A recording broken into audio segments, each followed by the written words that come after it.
tous et bienvenue dans ce nouvel épisode de la semaine de Valkan, votre newsletter audio qui vous partage des infos et des médiathèques pour passer une bonne semaine. Aujourd'hui, je vous parle de la semaine 12 qui va du 16 au 22 mars. Alors oui, je sais, ça sort encore très en retard. Je m'en excuse, mais vous allez comprendre pourquoi. J'ai décidé de revoir un petit peu encore le format. Donc, comme vous le savez, depuis ce début d'année, je fais des tests. J'avais changé un petit peu. Alors, avant, j'étais sur les différents types de médias. Donc, je commençais par ce que j'avais lu, ce que j'avais vu, ce que j'avais écouté, etc. Ensuite, plutôt, j'ai essayé de faire des scores, en fait, avec des choses qui changent ma vie de manière positive, jusqu'à des choses qui changent ma vie de manière négative et qu'il vaut mieux éviter. Mais bon, c'était un peu compliqué et surtout, je me rends compte que j'avais besoin un peu d'autres choses, en fait et notamment le fait que, il y a des fois, il y a des semaines où, je n'écoute pas grand-chose, où je ne regarde pas grand-chose, où je ne lis pas grand-chose. Ça varie énormément et je me suis posé la question du pourquoi. Pourquoi ça varie autant? Pourquoi il y a certaines semaines, je me concentre sur tel type de média ou un média ou 2 médias particuliers? Et en fait, je me suis demandé si consciemment ou un peu moins consciemment, en fait, il y avait pas des thèmes entre les différents médias que je découvrais la semaine et donc je vais essayer de vous proposer un épisode où non seulement je vous parle donc de ce que j'ai découvert, de si je les ai aimés ou pas, mais en plus essayer de décrypter un petit peu le thème qu'il peut y avoir dans les différentes, découvertes des, médias que j'ai fait cette semaine. Donc on commence tout de suite avec cette semaine.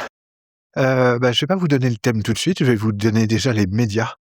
Donc, au niveau des médias, j'ai lu, Swordmaster's Youngest Son, donc c'est un manga qui est assez sympa, de type isekai, où en fait le plus jeune fils, d'une famille, dans un monde heroic fantasy, d'une famille, qui est dédiée à la maîtrise de l'épée, meurt, mais, a l'occasion de, passer un pacte avec un dieu sombre et le faire réincarner dans sa même vie, mais avec toute sa connaissance. Donc en fait, il va avoir toute la connaissance de ce qui s'est déjà passé sur ses premières années de vie, donc pour pouvoir, essayer de corriger le tir.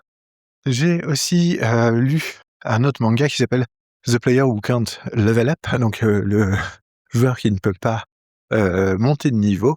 Ça parle un peu, alors ça ressemble assez à Solo Leveling au début et on va se retrouver avec un joueur qui, est le plus faible il était obligé de rester au niveau 1, mais il va réussir à débloquer quelque chose et vous allez voir, ça va, il restera au niveau 1, mais ça l'aidera quand même à progresser d'une certaine manière.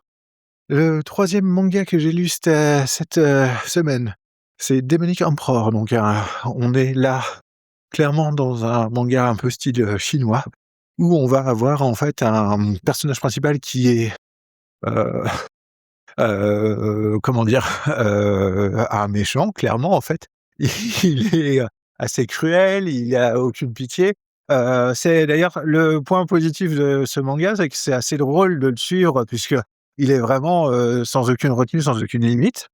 Après c'est un manga que j'ai un peu moins aimé que les 2 autres, mais bon, c'est une autre histoire. Mais, c'est assez intéressant, donc on se retrouve avec toute une mythologie chinoise, avec, la cultivation, enfin la grandeur de l'arme, comment essayer de monter les différentes étapes pour aller jusqu'au royaume des cieux et cetera. Bon, c'est assez sympa. Un autre média que j'ai écouté cette semaine, c'est l'épisode de Tech Café, DL le DLSS 5 va-t-il trop loin? Donc, un épisode plutôt sympa où il y a beaucoup de choses encore dedans.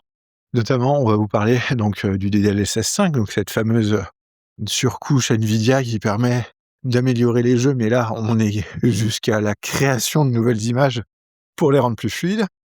Les, différents problèmes politiques entre Epic et le gouvernement US, les problématiques d'Oracle avec ses dettes, et puis plein de choses encore. Donc, vous allez me demander: «Mais pourquoi tous ces 4 médias, pourquoi tu as voulu chercher un thème, en fait, à ça?» Et en fait, je me suis rendu compte que ces 4 médias ont quand même un thème qui est assez, qui est commun, en fait. C'est le thème d'avancer même si on est bloqué. En fait, on se retrouve sur, un sentiment qui est celui d'être bloqué. Il y a toujours quelque chose qui bloque, il y a toujours quelque chose qui, empêche d'aller plus loin et là, l'idée, c'était de voir un petit peu pourquoi en ce moment je me suis focalisé sur des médias qui parlent de ce sujet. Donc, je me rends compte qu'effectivement, sur certains projets perso, par exemple, ce que j'avais commencé à faire sur Fate Isekai, j'ai un peu laissé tomber parce que, je suis un peu bloqué, je sais pas par quel bout prendre les prochaines étapes et cetera.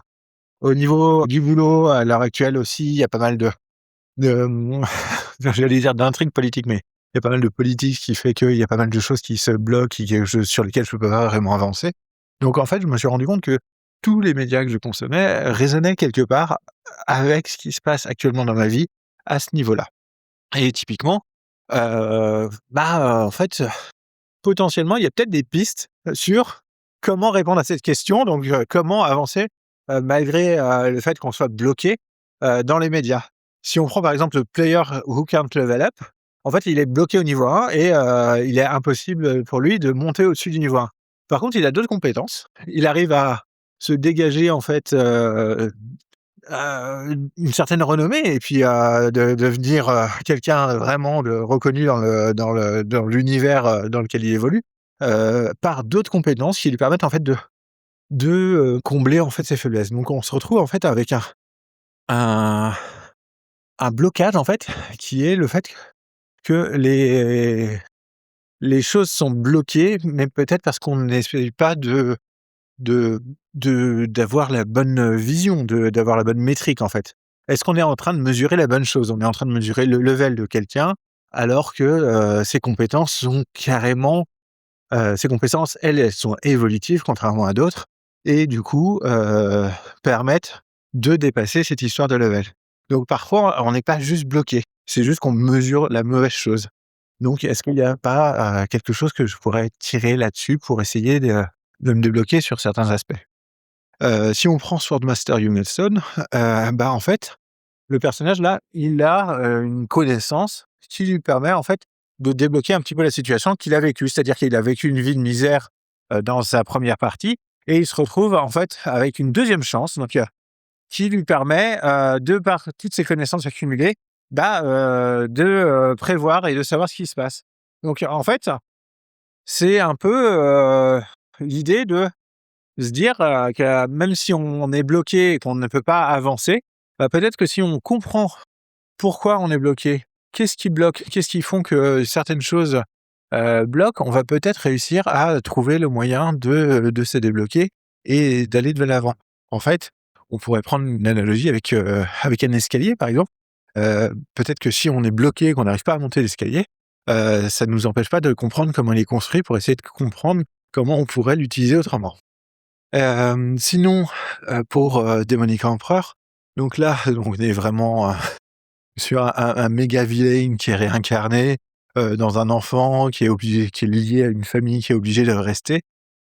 Donc lui, en fait, il a l'impression d'être bloqué, alors que pour tout le monde, en fait, ce qu'il est en train de réaliser est exceptionnel. Donc en fait, c'est juste peut-être que ce qu'il fait lui paraît être bloqué alors que ça n'est pas le cas. Donc, de temps en temps, le blocage, ça peut juste être une question de perspective. Peut-être que, c'est quelque chose que on estime comme étant bloqué, alors que dans la réalité, de par le regard des autres, c'est pas bloqué, c'est juste des choses qui se font à une autre vitesse, à une autre temporalité ou ce genre de choses. Et pour l'épisode de Tech Café, bon, on va chercher un petit peu la petite bête, mais typiquement, sur le DLSS, on est un peu sur la même chose. C'est-à-dire que, Nvidia considère que les jeux, peuvent être plus fluides et cetera, donc considère que les choses sont bloquées et va jusqu'à créer des nouvelles images, créer des choses via IA générative pour accélérer, pour donner une sensation d'accélération. D'ailleurs, pas pour accélérer, mais pour donner une sensation d'accélération, de fluidité au jeu, pour reprendre en fait les visages, pour, retaper tout ça. Typiquement, moi, il y a des jeux où j'ai absolument pas envie qu'on ait un look photoréalisme. Si on prend, je ne sais pas, Binding of Isaac, j'ai aucune envie que mes parties de Binding of Isaac aient un look photoréaliste. Bonjour l'angoisse, vous imaginez? Le jeu est déjà assez glauque comme ça. Enfin bon, jamais j'irai jusque-là. Donc l'idée, en fait, c'est, c'est de se dire que, il y a quand même des choses de temps en temps, les blocages, c'est peut-être pas réellement des blocages et il y a peut-être des choses qui, en fait, mérite d'être laissé comme ça et de se dire que ce n'est pas un blocage, mais plutôt, en fait, un choix. On peut retrouver plein d'autres choses, hein, on peut retrouver, excusez-moi, il fait un petit peu froid dehors, mais en gros, on peut retrouver plein d'autres choses aussi dans la partie, de Tech Café, notamment avec, le procès d'entropie. Là, on a quand même une entreprise qui va jusqu'à, attaquer le gouvernement US, pour, éviter d'être blacklistée et donc elle va essayer de se battre jusqu'au fond pour, éviter de boutifier et donc de détruire un peu le mur qui la bloque, devant elle. Voilà. L'idée, de tout ça, on pourrait essayer de résumer un peu ça sous le fait que, de temps en temps, il manque des morceaux, de temps en temps, il y a des choses qui vont pas, il y a de temps en temps, il manque des pièces et malgré tout, peut-être qu'il faut, essayer de ne pas avoir tout et de continuer à avancer et de construire ce qui va manquer en marchant, en continuant pour, justement essayer de dépasser le blocage. Voilà, donc c'était un peu, les thèmes et mes réflexions, en fait, autour des médias que j'ai consommés cette semaine. Je sais pas si ce format va vous plaire, déjà je vais le faire en marché parler ou en streetcast, c'est assez, différent d'habitude et il fait particulièrement froid en plus. Donc j'espère que ça va pas trop se ressentir et en plus, c'est, quelque chose qui est vraiment, un peu une introspection aussi pour moi puisque, j'essaie d'analyser, le pourquoi des médias consommés pour essayer d'en tirer quelque chose. Je trouve que l'exercice est intéressant. J'espère juste que ça va vous plaire et que ça va vous intéresser. Ouais. Du coup, pour mes, problématiques, que ce soit au niveau perso, au niveau pro, sur les projets, en fait, ma question c'est, qu'il faut vraiment que je me pose, c'est, est-ce que je suis vraiment bloqué?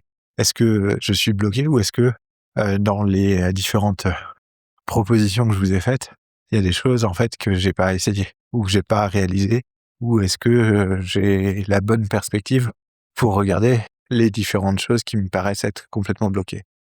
Voilà, ça sera tout pour cette semaine. J'espère que vous avez aimé et que vous avez trouvé les médias intéressants. En tout cas, moi, je vous souhaite une excellente semaine. N'hésitez pas à venir sur Mastodon pour discuter de ces nouveaux formats, ces nouveaux épisodes. N'hésitez pas aussi à laisser des commentaires et des étoiles sur différentes plateformes de podcast. En tout cas, je vous souhaite une excellente semaine et je vous dis à la semaine prochaine. Allez, salut, salut!